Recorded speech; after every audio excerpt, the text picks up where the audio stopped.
because I might be getting a new tank soon, bigger one, and I don't like carrying on buckets and things, so the easier the better. Hey guys, welcome back to Chris Aquariums, and you may notice that I have a new fish tank behind me. So in my last video I did say a bit that I was looking for a bigger tank, and I found it, and here it is. So this is from my local fish store, and for about the last 3 years I've been wanting this tank. I would go past the store, pick up my things and think, I really want that one day, and here it is now. So I'm very excited about that. It was a really nice process. I've been setting it up for a couple of weeks now, and I know I missed a valuable YouTube opportunity to film the whole process, where you got the tank, the materials that were used, how it was set up and all of that, but to be honest, I just wanted to get the job done. It's been very busy, and the time that I do have, I'll be putting it into getting this tank together. But now that it is done and it's here, I can show you all about it and tell you the process that I went through. So let me show you a bit about the tank.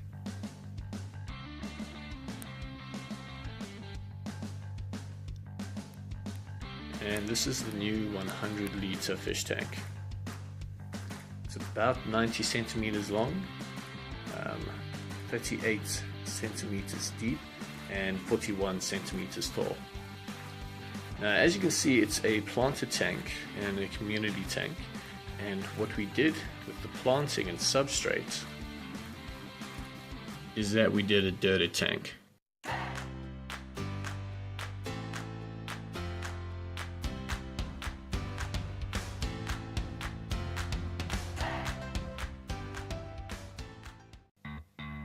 So I did the tank as a dirted tank, which means I have a layer of soil underneath the gravel. So it acts as a substrate and something for the plants to be able to get their roots into and derive nourishment. So you have one layer of topsoil and then gravel on top of it to seal it off. So you don't have dirt coming into your tank, and you can use a siphon, etc. to clean the tank and do the water changes without disturbing it. And then the plants get all of their nutrition from the layer of soil that's beneath the tank. And here are some of the plants that we have. On the right there's an Amazon sword, and on the left some Java fern. Same thing on the right there with an Amazon sword and Java fern on the right. And then this plant, you guys did tell me what it was, but it was a scientific name and I forgot it, but I'm going to put it in the video now. Thank you to the last person who commented to let me know what it is. For the equipment, we used a standard new heater, which is slightly larger, 150 watts, so that it can heat all of the 100 liters in this tank. Then we have a hang-on back filter over here, and another hang-on back filter over here. Since it is a new tank, I wanted to make sure that the filtration would be adequate. So for reference, this is a new tank.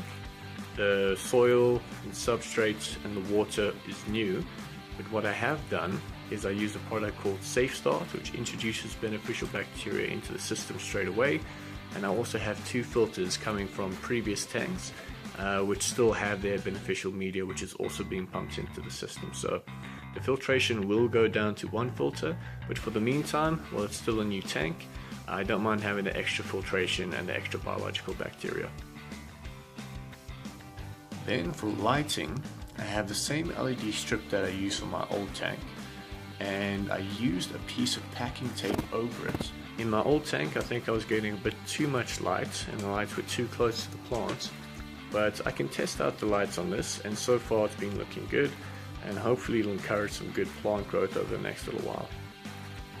Then the last thing that was quite exciting right before I did the tank move was that these 2 angelfish laid eggs. So I have a short video clip that I caught on my iPhone when I saw it taking place, and I'll show that now.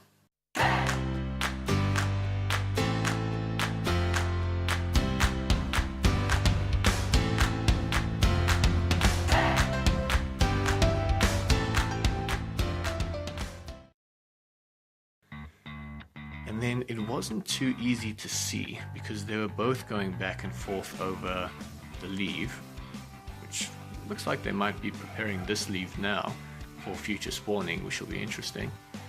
But if you can tell, I know there are ways to visually tell, but if you can tell which one is male and which one is female, I would appreciate that, so I can know if they do look towards breeding going forward. That initial batch of eggs didn't make it, I think for a couple of reasons. It was a small tank. The tank had been moved to make way to put this here, and it was also their first time being parents. I mean, we got these guys when they were babies, and this is their first spawning age, so hopefully over time as well they'll be able to do things better.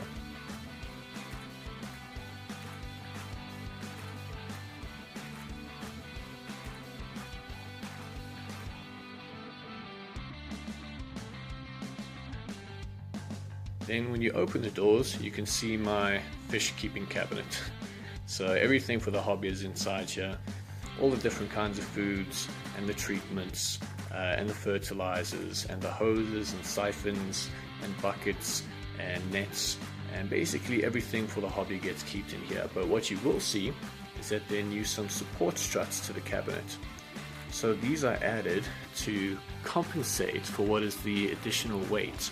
From the last tank being 60 liters and the current being 100 liters, there's a bit of an extra weight to it. So it was more for my peace of mind. I don't think it really matters. I think it could hold it anyway, but I definitely now know that it can hold it. So it's just some timber which has been cut to the appropriate lengths and used as support struts in the front and the back. And what you're seeing there between the seams is some wood putty just to help keep them further in place. And they've been nailed in as well, and as you might guess, they'll be painted black when I get some time to do that as well. And last but not least, this tank is doing great. So you can see these two have put on quite a bit of size. They just keep continuing to grow, and the plants are doing well too. I've put in some of that other plant in there you can see on the right, but I just put that in there to test it and see how well if it grows.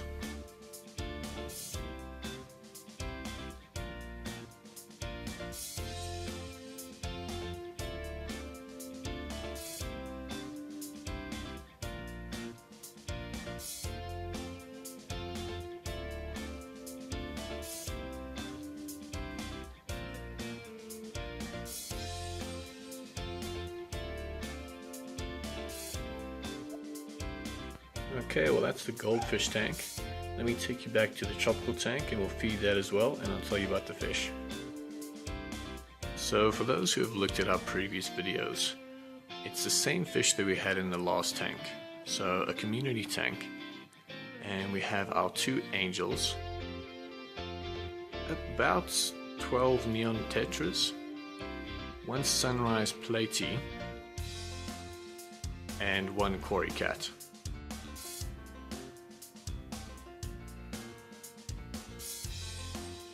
He's looking a bit grumpy today.